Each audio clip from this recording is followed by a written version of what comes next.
आप सभी ने ये कहावत तो सुनी होगी कि तकदीर का लिखा कोई नहीं बदल सकता। इसका खेल सिर्फ तकदीर लिखने वाले को ही पता होता है और तकदीर हमेशा अच्छे कर्मों से बनती है। ऐसे ही दो भाइयों की कहानी यहाँ बताई जा रही है, जिसमें दोनों की तकदीर ने ऐसा खेल खेला कि दोनों की दुनिया ही उलट गई। कहानी में आगे बढ़ने से पहले प्लीज़ आप लोग मेरे चैनल को लाइक, शेयर और सब्सक्राइब कीजिए। बात बहुत पुरानी है। गुजरात के सूरत शहर में सुखदेव लाल नाम के एक व्यापारी थे। इनका कीमती रत्न का कारोबार था। इनका कारोबार दुनिया के कई देशों में फैला हुआ था। पूरे सूरत शहर में इनका मान और सम्मान था। सुखदेव लाल के दो बेटे थे, जिनका नाम रामलाल और श्यामलाल था। रामलाल को दौलत और रुतबे का बहुत घमंड था, जबकि श्यामलाल एक शरीफ और सुलझा हुआ इंसान था। घमंड के साथ साथ रामलाल में ईर्ष्या और बेईमानी जैसी अनुगुण भी थे। समय के साथ साथ सुखदेव लाल की उम्र बढ़ती जा रही थी। ऐसे में उनके दोनों बेटों ने कारोबार में पिता का अधिक से अधिक हाथ बटाना शुरू कर दिया था। कुछ समय के पश्चात सुखदेव लाल चल बसे और कारोबार का पूरा भार रामलाल और श्यामलाल के कंधों पर आ गया।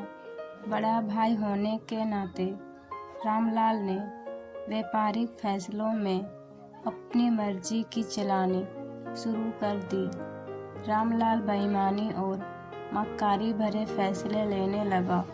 असली रत्न के नाम पर वह नकली रत्न का व्यापार करने लगा, जिससे उसका मुनाफा बढ़ने लगा। इस मुनाफे से उनका बाकी बचा चरित्र भी काला हो गया।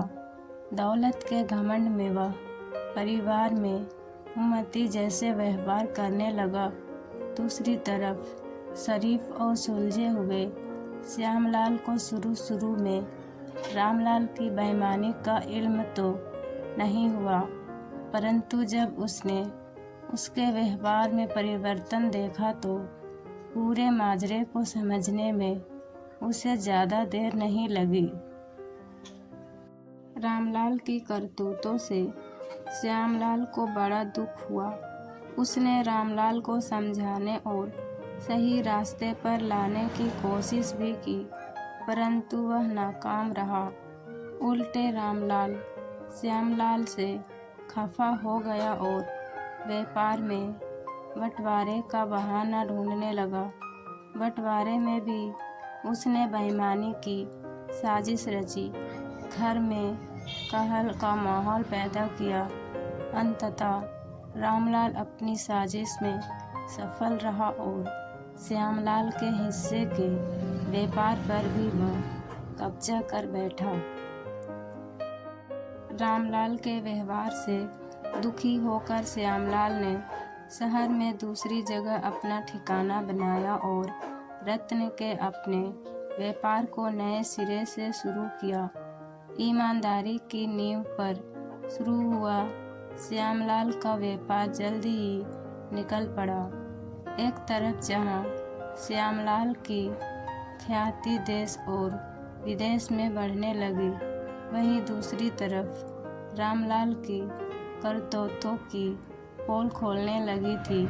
नकली रत्न के व्यापार के कारण रत्न बाजार में रामलाल की खास तो जोरदार धक्का लगा और उसके व्यापार का दायरा सिमटने लगा।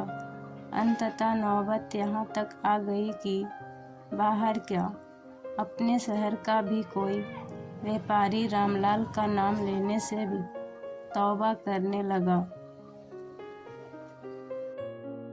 अब तो नौबत यहाँ तक आ गई कि रामलाल को धन के अभाव में अपना घर, दुकान, सामान तक बेचना पड़ रहा था।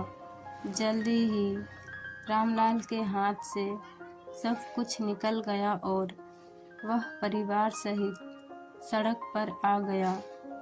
अब रामलाल को अपने किए पर पछतावा हो रहा था, परंतु उसकी तकदीर ने जो खेल खेला था उससे आसानी से पीछे आना उसके लिए संभव नहीं था। दूसरी तरफ श्यामलाल की तकदीर का खेल था, जिसकी बदौलत वह गरीब से राजा बन गया था। जब रामलाल की बदहाली की खबर श्यामलाल को लगी तो उसे बड़ा दुख हुआ। पुरानी बातों को भुलाकर वह भागा भागा अपने बड़े भाई रामलाल के पास पहुंचा और रामलाल के लाख मना करने के बाद भी उसे परिवार सहित अपने पास ले आया।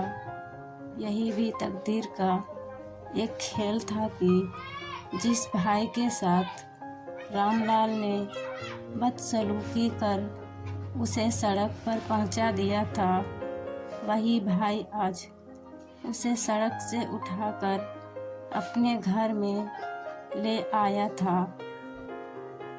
इस कहानी से यह शिक्षा मिलती है कि तकदीर कब किसके साथ क्या खेल खेल दे, इसका अंदाज़ा कोई नहीं लगा सकता। हाँ, इतना ज़रूर है कि आपके कर्म ही आपकी तकदीर लिखते हैं। जिस तरह रामलाल और श्यामलाल के कर्मों के आधार पर तकदीर ने उसके साथ खेल खेला था, इसी तरह अच्छे कर्म करते रहना चाहिए। क्या पता कल तकदीर आपके साथ क्या खेल खेल जाए। इसलिए कहते हैं तकदीर का खेल निराला है। दोस्तों, मुझे यकीन है ये कहानी पसंद आई होगी।